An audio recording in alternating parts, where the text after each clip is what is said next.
Yes guys, welcome back to another video. Welcome to the George Benson Football channel. Today, there might well be two videos, so make sure you're subscribed, turn on the bell notifications, and as always, if you enjoy the videos here on GBFC, hit the like button, it helps me out a ton. Today in particular, we're going to talk two stories. Roman Abramovich was suspectedly poisoned in Kyiv earlier in March. The news has broken in the past 24 hours. I'm going to let you guys know about that. Give my views on why I think this could be a very big moment in the entire story of Roman Abramovich being sanctioned. What does it mean for the future of Chelsea? Is there any way that as a result of all of the so-called proof that we're seeing that Abramovich is actually not as bad of a bloke as he's being painted out to be, is there any way that he could actually keep hold of the ownership of Chelsea Football Club? A lot of you guys have been messaging me saying, well, surely if this has happened and he's been poisoned by somebody from Russia, surely this means that he's not so in bed with Putin as was initially told to us by the UK government. There is an element of this that I do find to be a great question and something that could potentially be true. And at the same time, it's very difficult to all out go and defend Roman Abramovich because there are still a lot of people who A, don't even want to see proof from the UK government, and B, are just firm believers that if he's from Russia, he must have something to do with Putin and are therefore immediately against anything that could possibly defend Roman Abramovich. We're going to talk a bit more about any possibilities there, and I'm also going to finish this video by talking about the new Uefa Champions League coefficient ranking system, which to me sounds evidently much like the Super League. However, let's focus first of all on the first reports coming out that Roman Abramovich was in fact chemically poisoned in Kyiv whilst trying to mediate peace talks earlier in March. Ever since this conflict in Ukraine has happened, which again, just to clarify, the way I see this personally, Vladimir Putin wants to invade Ukraine, and as a result of that, there is serious catastrophe occurring in Ukraine, which not only impacts the future of the country as a nation, politically, there are so many different things that need to be addressed, need to be approached when it comes to looking at this war, the humanitarian crisis, and therefore, as a result of the knock-ons of that, the economic impact. And Roman Abramovich, despite being accused of being somebody who is like one of Vladimir Putin's right-hand men, ever since this conflict began,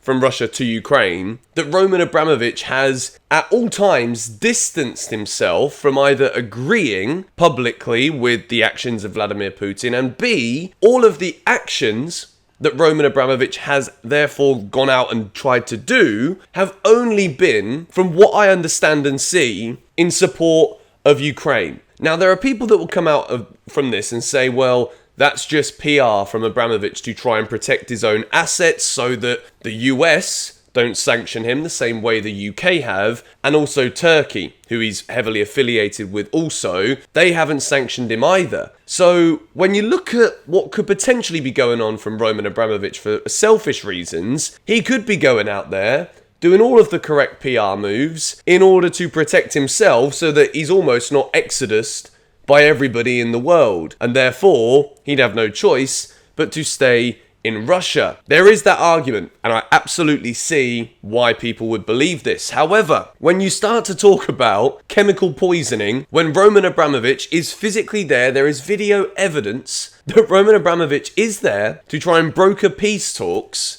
which of course peace talks is in favour of supporting Ukraine because they're the only ones being invaded here. Russia's not getting invaded by Ukrainians, it's only Ukraine being invaded by Russia. Brokering and mediating peace talks, then there can't really be any more proof that this man isn't continuing to directly support Vladimir Putin's actions to try and invade Ukraine. This doesn't work. This argument doesn't work when Roman Abramovich is there to try and do this and is therefore leaving the table with chemical poisoning, making his skin go red and his skin peel off. This is absolutely insane. And again, just for the sake of speculative reporting here from me, I want to make it clear that until an investigation is undertaken, there is no direct proof that this is actually factual information. I do wonder if there is any part of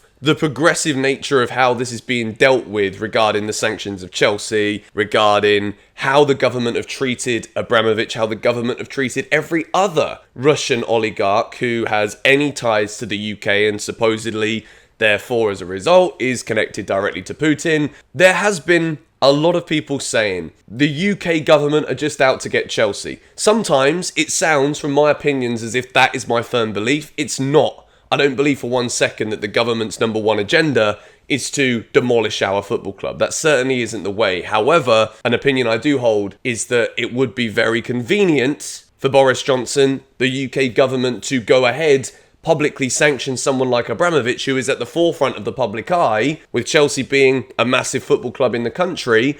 It is the easiest way that he can go about being seen to do something proactive to condemn what's going on without actually really doing anything to help the situation. That is, for me, a non-negotiable idea. And the more I look into this, we hear reports about Roman Abramovich's poisoning, suspected poisoning, the more that surely now more questions need to be asked about whether or not the right thing has happened here from day one. And I said it yesterday, I've said it in all of my recent videos. I even stopped posting about it every day because, to me, more questions needed to be asked, and therefore, instead of just actioning something based off of what we think is the right thing to do, we action things based off of proof. And that is surely the way that the whole flipping world should be dealing with issues right now. Abramovich was reportedly poisoned in Kyiv trying to broker peace talks in favour of Ukraine. So, as Chelsea fans, we still get punished. We can't go to home games in the Premier League as a result of this. Cool, mate. Fantastic. Want to see something change with this as soon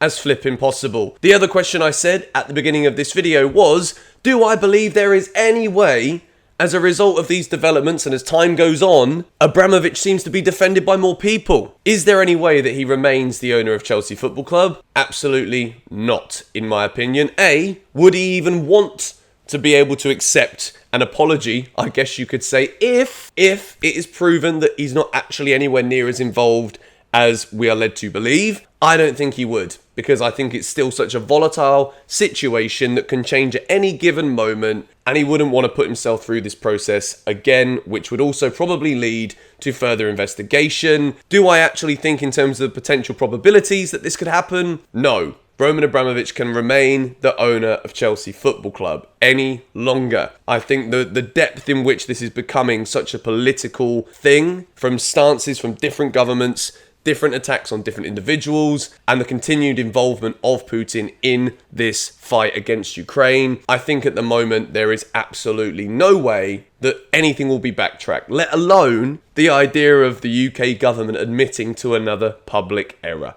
That sounds like a catastrophe, don't you think? At least for them. Enough on that. UEFA, Super Leagues, last season, absolute chaos. You remember around a year ago, we made protests outside Stamford Bridge that inevitably led to the crumbling of the so-called vision of the Super League. Now, very funny this. UEFA have taken a look at this and thought, you know what, we don't like this. You want to go and make a Super League? Well, you won't be competing in our Uefa Champions League, the most prestigious, most watched club footballing event in the world.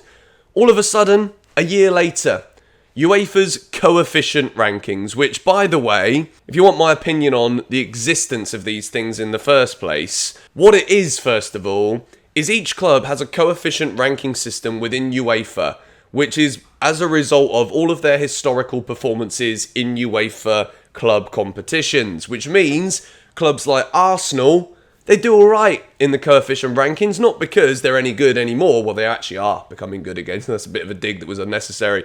But they're based off of their historical performances. Spurs, bloody hell, that useless club. They got to a final, beaten within 3-4 minutes, but they still got there, which means their coefficient ranking is higher than a Leicester City, who, of course, won the Premier League a few years ago, always get in and around the top four, but inevitably end up playing Europa League football. What these coefficient rankings do is provide us a historical ranking system of how well each club has done in Europe. So what this could mean is Man United this season could finish 6th And as a result of being one of Europe's top clubs, they could end up being in the Champions League regardless. And yet the team who finished 5th in the Premier League, let's say for argument's sake that is Wolverhampton Wanderers. Wolves wouldn't get a chance of being in the Champions League despite finishing ahead of United, but because Man United's coefficient ranking is so high, they would just be given a free pass anyway. So, in my humble opinion, this is basically like saying, well, we don't want to have a Super League which takes the UEFA Champions League and removes the UEFA from the beginning of it, but we kind of do want to have all of the big boys in the competition as frequently as we possibly can. So, if there is a few off-seasons or a big off-season from a Real Madrid or Barcelona, let's say Barcelona would have finished 10th. Looks as though Xavi's fixed them up now, but if that were to happen, it's okay. Here's your golden ticket. Don't do it again because you might not be in it next year. But the problem with the whole coefficient system is there is no real flexibility with it, because if one of the big clubs gets in, despite not finishing in the qualifying positions within their league, they're going to be in the Champions League again, which allows them to sustain their coefficient ranking in the competition. So it basically means all of the big clubs that we know right now, the ones that have been successful in UEFA competitions up until this very point, there's basically no way that these clubs won't get into the Champions League, which I believe is an absolute farcical decision that absolutely goes against the meritocracy of football, which is if you perform well in your league in a season, the following year you compete amongst all of the elite clubs in Europe in the UEFA Champions League. It's an iconic competition. Chelsea have won it twice, which means that we understand just how incredible it is to win it.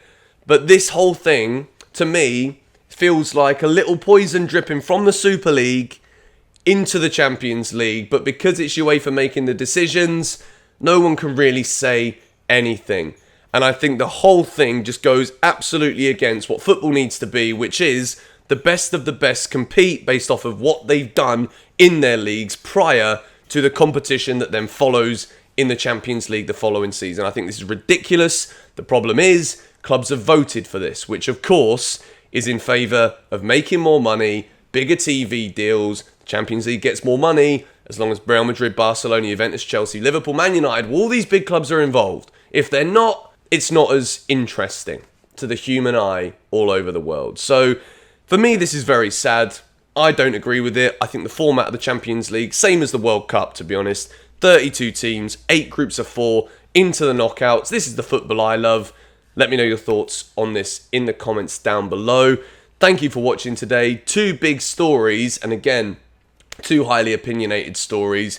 My videos sometimes do seem a little bit skeptical against politics, a bit skeptical against everything going on in the world. That's the position I hold, and I want to make videos about it because I think it's important to keep questioning everything, as I seem to say every bloody day, but I'm not going to stop anytime soon. Come on, you Blues.